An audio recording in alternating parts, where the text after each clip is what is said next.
Welcome, Finns to Foresters, friends, family, friends, family, distinguished others, colleagues, and strangers. Welcome to the podcast. I'm going to begin with an apology that it's been many moons since we've last met. It's been probably 3 to 4 weeks. That's my fault. Work has started for the first time since March the 12th for me, and let me just tell you, we're staying afloat, but we're having to swim. We're doggy paddling. Things are going great. Really, they are, all things considered. Teaching school has been fine, and things have gone really, really well.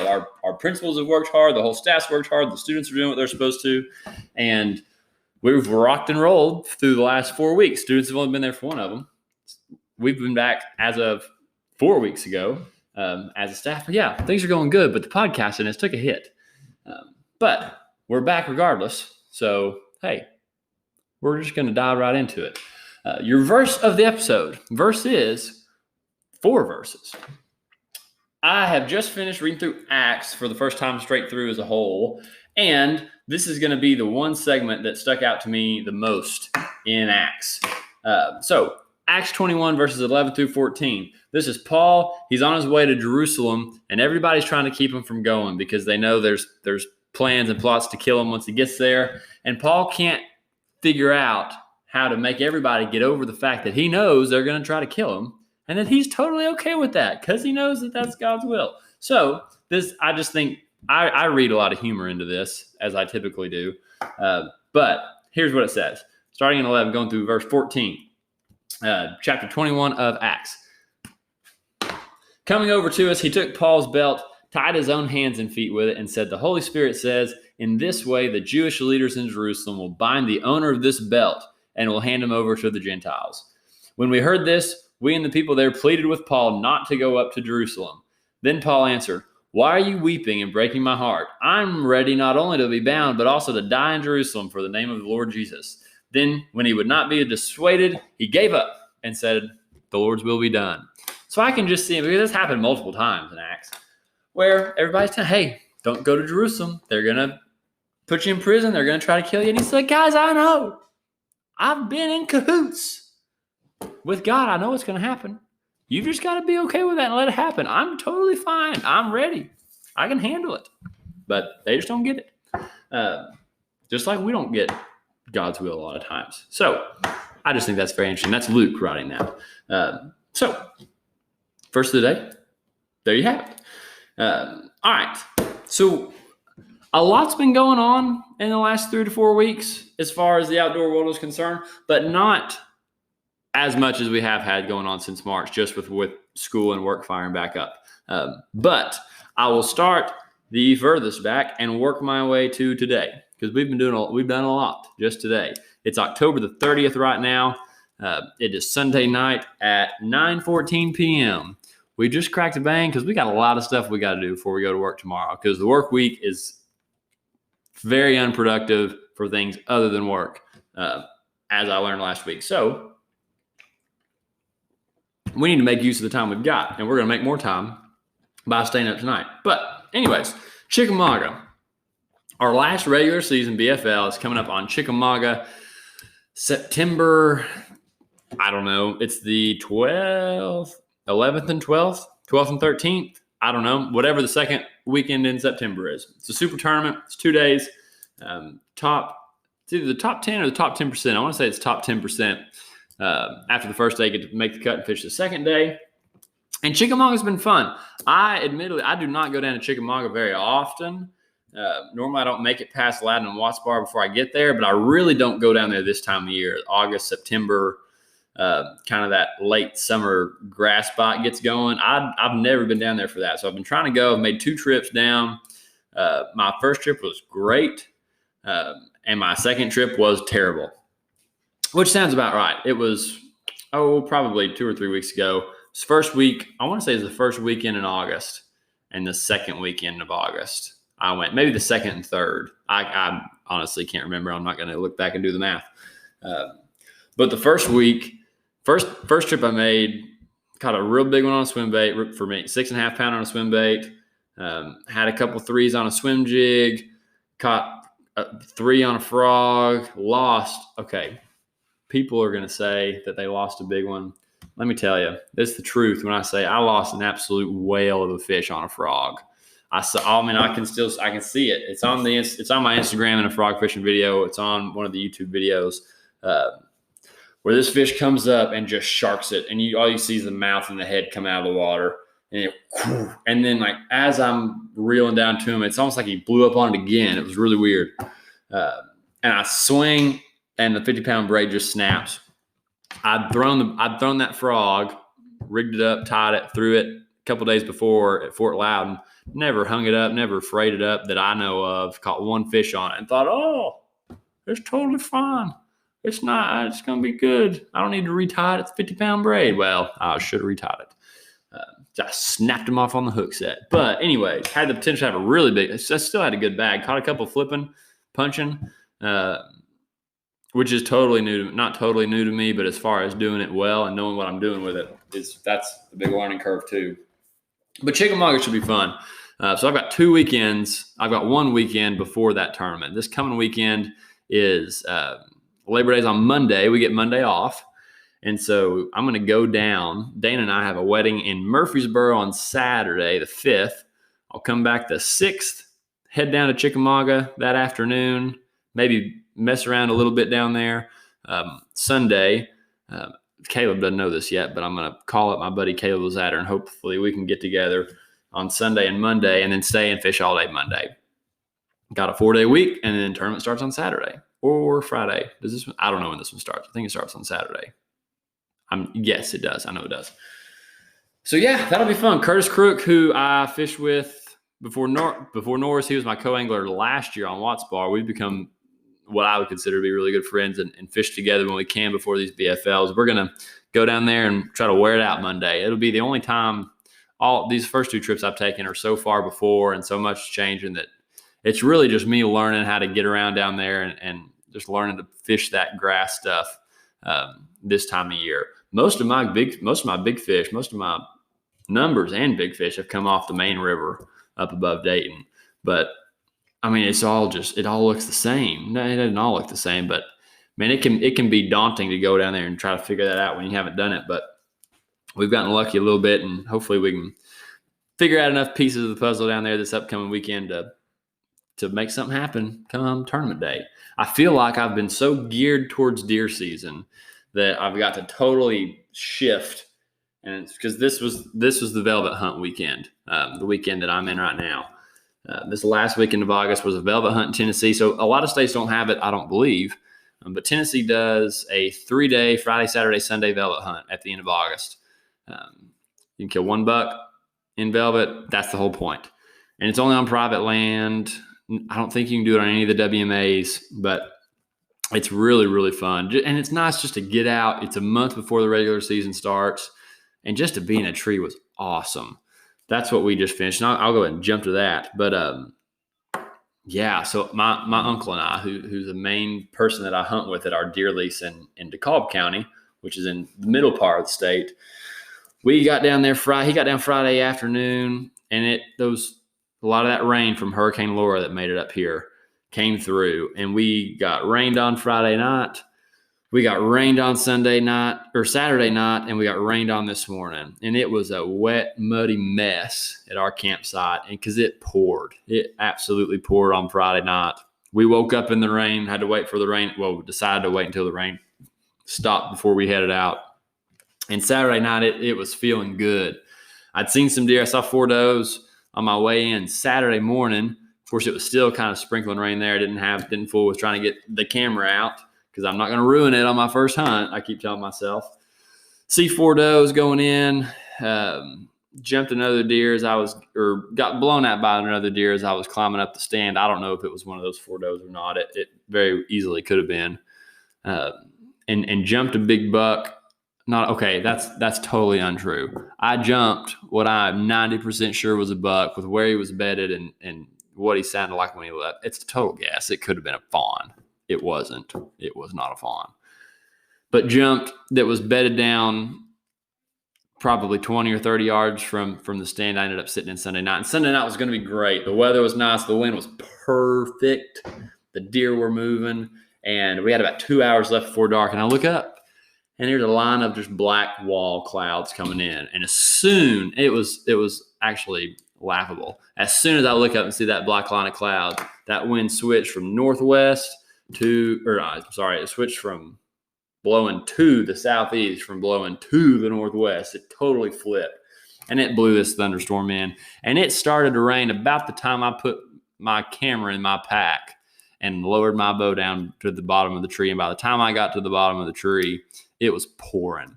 And I ran about, 200 or 300 yards back to the truck, back to where we were camping at on the main road. This was out in what we call the big field. And I got drenched. I got absolutely soaked. Hunted in wet pants, wet socks, and a t-shirt that was in the trunk of my car this morning because my shirt was so wet. It was disgusting to try to put that back on. But yeah, that was the gist of it. The Velvet Weekend. This is just bad weather where we hunt at. It just luck of the draw. It just didn't work out good for us. But did get hunt this morning. Saw an armadillo. Never seen an armadillo in person at our lease before. I've seen them at my friend's property in Rutherford County. Seen them there, and I've gotten one or two. I think I've gotten some on trail camera before, the old armadillo, but I've never seen one. And sure enough, I thought it was a possum running by my stand right at first light. I thought it was a possum. I've got these new adult arrows, which the next podcast I'm planning on, or one in the future, is going to be all about me building this adult arrows the ranch fairway. I'll show it to you and talk about all the components to it. I cannot wait to get to shoot something with those freaking things. It's a 250 spine arrow with a 225 dadgum chisel of an arrowhead on the front of it. 100 grain inserts. I've got the whole. I mean, it's pretty. It's down to science. They're shooting like dadgum laser darts. But anyways, and they were doing that bear shaft too. Anyways, so there I am sitting in the rain for the third sit in a row. And I just start Googling, can you bow hunt armadillos? Turns out armadillos carry leprosy. So you're not supposed to touch them. And they're going to destroy your arrow if you shoot them. So if you can't do anything with them and they're going to ruin your arrow, why shoot an armadillo when it's the first one you've ever seen? So I watched a little armadillo run around. And then when it rained for about an hour straight, I said, I'm out. Packed up, headed back, broke down camp. And then I had one camera. I thought, I had to go stick a card in a camera that I'd pulled on my way in Saturday morning. Go and put that card back in, drive past a stretch of a field, check another camera that's at not too far away. I check on the corn in my food plot, and as I turn around, here comes a buck. Just hops right out of the big field. I'm not kidding. He was running for a beeline to that stand location I was at Saturday morning, because there are bucks in there all the time. That's where I bet 70% of our big buck pictures come from that area, because I know there's really, really good buck bedding. Depending on which way the wind blows, there's some on our property, and then if it switches, they've got really, really good bedding on the neighbor's property, which is how Hitch, one of my hit listers, got killed last year. He was in both areas, and they shot him the opening day muzzleloader. Anyways, but the big deer this year, I'll show you pictures of them at some point. They're already on the Instagram. If you go to the Fences Forest Instagram page, or even on my personal Instagram page, Sam Karras, I've got some pictures of my personal two hit listers, the two big ones. We've got so many goofy deer. Tilt is our biggest deer this year that I know of that we've got on camera. There's always some that show up. That's much needed. And Tilt's the biggest one. He's a big mainframe 8. He's got a kicker off his back left side. It's cool. It looks like a little turkey claw. I don't know, what do you call them? Spur. I should call him Spur. I just decided to call him Tilt. And I've been trying to think for a week what you call the claws on turkeys, and I know they're not claws. I'm not obviously a very seasoned turkey hunter. But anyways, I might call him Spur. I know I am, because it looks just like it. Anyways, all right, his new name is Spur. I've just decided. He runs around with 3 bucks that are goofy as heck. He's got one, the left side's normal. The right side, it's not normal, but it's more normal than the right side. The right side is 2 probably at least foot-long beams that just go It makes a big, tall Y, and it's got an extra brow tine that's sticking out of the bottom of both bases. Really, really weird looking. He's goofy. He's got another one where the left side is practically a club and the right side is completely normal. And he's got another one where this is the buck that I'm calling Screwball, because this was the first goofy one I've seen. Now I've realized there's 3 or 4 goofy ones who just had, I can't even describe it. The horn's just, I think it's 6-pointer, but if you count all the weird little things sticking out of his base, he's probably like a 37-pointer because they're all over the place. They just kind of come up and make all these really awkward turns, and it's weird. So we're trying to clean the gene pool here. I honestly had about talked myself into if that group of bucks came through, that I was going to shoot one of the goofy ones over the big 9-pointer. Just because, I mean, I may not have. I know I probably would not have. But I'd like to think that I might have done. I'd probably shot whichever one gave me a shot first. Before I forget, I'm going to pause and make reference to this new sticker on my laptop. It says, Bigfoot doesn't believe in you either. That was in a Christmas stocking about 5 years ago. I finally found a use for it. Okay, I digress. So the velvet hunt. Yeah, on the way out, I jumped a buck. I couldn't tell. He's 100 yards from me or so, maybe 80. I couldn't tell which, if any of those bucks he was. He's the only one I saw. Jumped out of the tall grass. In the big field where we don't have a food plot or we don't have trails cut, it's as tall as I am. I mean, it grows up all year long. And those deer, it doesn't matter if it's it was the middle of the day today. Of course, you had rain coming in and out, but I've seen them out there when it's 90 degrees and they're just cutting through the middle of the big field. They go through this. I mean, they're in there all the time. It's where I jumped that bedded deer yesterday. But anyways, spur, not tilt, spur. I like that better. He's one of the two big ones. And then there's another one I've only gotten on camera twice. That is obviously real sporadic. He was running around with a decent looking 8-pointer. It's probably a 2.5-year-old. But I'm calling him T-Bone because he's got a brow tine. His right brow tine. Left one's normal. Right one looks like it's about as big around as a banana. And it sticks up. I mean, it might be 10 inches tall. It's a huge right brow tine. And he had a really heavy mass. Spur does not have big mass. I'm sure he's just a 3-year-old, 3.5. But this other one, T-Bone, he had really heavy horns and he had a great big right brow tine, but I've not seen him much at all. So I'm anxious to get more pictures of him. I'm hoping the next month before season starts, before we kind of switch where some of our trail cams are focused, we'll end up getting at least a couple of pictures of him. Okay, let's see. Chickamauga, BFL's coming up. Oh, and then, yes, you'll likely hear Mosley in the background. We're at Dana's today. I brought Mosley over since it was going to be a late night. And just to get her accustomed, this is where when Dana and I get married, we'll live. And she does not like coming up the stairs to the attic. She's afraid of She's afraid of everything. She's afraid of the stairs too. So she is, honestly, this is 20 minutes in. I'm surprised that that's the first time she's barked. Proud of you, Mose. You're doing good. That'll probably get her going. Okay. So we came back from the velvet hunt. The whitetail wagon, my little gold Ford Focus, did phenomenal. Wet, slick, muddy clay roads. You hit it with enough momentum, it did just fine. Made it out. Didn't have to get towed. Honestly, I was surprised. I doubted it a little bit today. It's got everything it needs going for it except ground clearance. But we were okay. We skid a little bit, but not too bad. Let's see. Oh, and so we put up some more trail cameras today. Fins to Forest we have our very first partner. So we have gotten the chance to link up with Meyer Trail Cameras, Meyer, and we're excited to start running those cameras this year. Have got 3 of them that we put out today in some areas that the areas where we're probably going to get a lot of buck pictures, I think. Areas we haven't put them in the past are not our core areas, but where we're really wanting to go and explore a little bit more, get a little bit closer to some of those bedding areas, and just didn't have trail cameras to do it with. Well, they're going to make it able for us to do that, and we're excited as heck about it. So I'll plug their Instagram and all their social media stuff right at the end, but it's Meyer Trail Cameras, Meyer.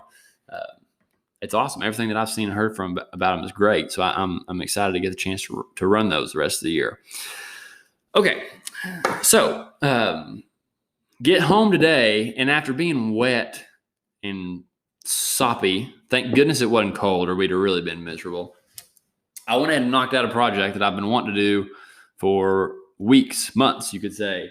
This is going to go up on our YouTube channel tomorrow, but I built a little bed frame, not a little bed frame. I built a bed frame in the back of the F-250, the 7.3 diesel, so that for whether it's fishing tournaments, whether I'm sleeping at the ramp, even if I get a spot at a campsite, or if I'm just going to the deer lease and want to make sure that I'm going to be covered and not get wet and stay warm and dry, especially when it gets cold in November and December, it's going to be freaking awesome. It was so easy. Well, okay. The idea was very easy. The execution was poor at best, but really, in the grand scheme of things, this was not very hard. And so I'll have pictures on Instagram by the time this gets posted. By the time you're listening to this podcast, it's probably been put on Instagram. But I'll post on probably both social medias where you can see just the layout of it. All it is I've got 2x4s that are running 6 feet long on top. Excuse me again. I've got 4x4 legs that are 9 inches just to clear the wheel well on the left side. And then I put another 2x4 running underneath it. It's not a frame that is connected to each other. It's just 2 6-foot stretches, one running down the left side, one running down the right side. And then I took a 6-foot 4-inch, because that's to the 1/4 of an inch, as long as it could fit in the bed. 6-foot 4-inch piece of plywood. It's 4 inches wide. It's a thick plywood. It's probably an inch thick. And then laid it on top of those 2 frames and then just hammered it down. I say hammer because I bought screws, 3-inch screws, and they were either breaking halfway in. It's just cheap, chunky screws, I guess. Or the drill. I don't know if it's the drill's fault or the screw fault, but I got aggravated and went and got a hammer and nails the good old fashioned way. But you just set that plywood on top of those 2 stretches of frame and nail it down, and it's great. It's got, in the area that's underneath it, it's probably, well, actually I can do the math and tell you exactly how tall it is. It would be 1 3/4 plus 1 3/4. I'm not very good at math. That would be 3.5 plus 9. This is 1.5 feet tall. Underneath there, I'm going to lay another sheet of plywood that it runs the 6'4" length and is as wide as that frame will let it be. Put a handle on the front, and so when the tailgate's down, you can slide it all the way out, put a couple of legs under the end of it. Then you got a table, which is really nifty. That idea, I got that idea from Greg from G2 Outdoors. They posted a video on YouTube. When I was seeing what some different frame ideas were, I was obviously going for simplicity. And their title was Truck Bed Frame, Easiest on YouTube. And I said, that's the one for me. And so you can go and watch, well, after you watch my video, actually watch their video first so you know what it's supposed to look like, and then watch my video and you can laugh at me getting frustrated and it not working right. So anyways, got that in today. I've still got to put the plywood underneath it. And there may be a couple of things I change about it, but overall, it looks great, and I'm excited. I may take that bottom 2x4 off of each side just to drop it down a little bit lower, give myself a little more head clearance, because I'm tall. I'm 6'5", so tall guys out there, I can relate to the struggles of trying to sleep in the back of the truck. But anyways, I'll have to figure out what my bedding is going to be, put it in there, and if I feel like I'm this close, if I feel like I'm 6 inches from the ceiling when I'm laying flat, then I'll just take those bottom 2x4s off. I'll just modify it some, try to get it a little bit shorter, but we'll see. So that was nice to get that knocked out. Maybe using it as soon as this weekend, going down to Chick, who knows? But after being wet this weekend, because it doesn't matter how good of a tent you have, and I do not have a good one. I bought a $40 Ozark Trail tent from Walmart 2 or 3 years ago. But it did surprisingly well. The fact when the water got in it was probably my fault. I probably tracked it in there. But I remember I rolled over at one point in the middle of the night and put my foot off the air mattress and stuck it in a puddle of cold water. And I was like, ugh. So try to avoid that happening. I was like, I'll get home. I'm building that stinking bed in the back of the truck, that frame. Okay. Well, I mentioned Meyer. I mentioned the velvet hunt. I mentioned Chickamauga. I mentioned the school starting back. Dude, if you've got people, if you've got people that you know that are teachers, or you have kids that are going to school, just be thinking and praying about them. Not because this is some impossible. I'm not trying to make it seem like this is some crazy impossible task that we have, but this is a lot of what's going on with the virtual learning and COVID and having to trace all this, just everything that's going on. It's just stress. It's just new for a lot of people, and I feel blessed and fortunate that it's been pretty smooth for me so far. A fairly smooth transition, but yeah. So just be thinking about them, keep them in your thoughts and prayers, that everybody can have a good school year, mainly just that it can be effective. Just that with all the new types of learning, doing it virtually, some in person and some that are mixed, just that kids are able to learn, we're able to do our jobs efficiently to where, nothing takes away from the experience, or at least as little from the experience as possible. And as far as actual, learn what you need to learn and know what you need to know, that we're still able to get that across in an effective way. Because I think that's the biggest goal that everybody has as we go through all this different stuff. So I set up Plugmeyer there. If you want to go and check out their website, they've got they do have a cell cam option for those of you that are big into cell cams. I'm just too cheap for cell cams most of the time. I'd rather have 5 less expensive trail cameras that I would have to go check myself than one cell cam. And because I just like to put them everywhere. I've got 3 that I've put out this year that I'm not even going to check until December. I've decided. One of them is because I don't really remember where it is, and it's going to take me a while walking around to remember it. But MeyerTrailCameras.com, you can go and check out what their 3 main products are. The ones that I've got the HL2s. Okay, they've got an X9 and an X Vision. The X Vision's the cell cam option, and they've got some freaking killer looking shirts and hats if you're an apparel guy. I know some people that are just all about cool looking shirts and hats, especially all of us outdoor people. You like to hashtag rip the brand. So got cool stuff for that too. But all right, that's going to, I believe, wrap us up here. And yeah, I appreciate you watching. Oh, I did want to mention, we've got a new country that popped up on my listener page. We've got Brazil joining Ireland and Germany as far as our outside of the U.S. goes. So welcome, Brazil.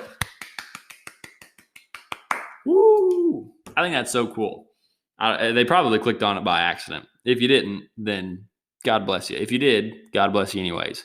But that's so cool to me. And Ireland is freaking 2%. Ireland is 2%. They're not even the little less than 1% is from Ireland. They got a whole 2. So somebody's listening consistently in Ireland, and I thank you. I'm going to keep shouting you out every episode too. So next episode will either be live on location from probably a parking lot at Lake Chickamauga somewhere, or it's going to be all about building what is my best and most perfect so far arrow, the adult arrow, Ranch Fairy style. But until then, I thank you for listening. I hope you have a phenomenal week, a phenomenal day. If you're listening to this, follow the advice that I put on my board for my kids every morning. The quote, "It's a great day to have a great day." Live by that. It helps make it possible. All right. Thank you. God bless you. Thanks for listening to the podcast.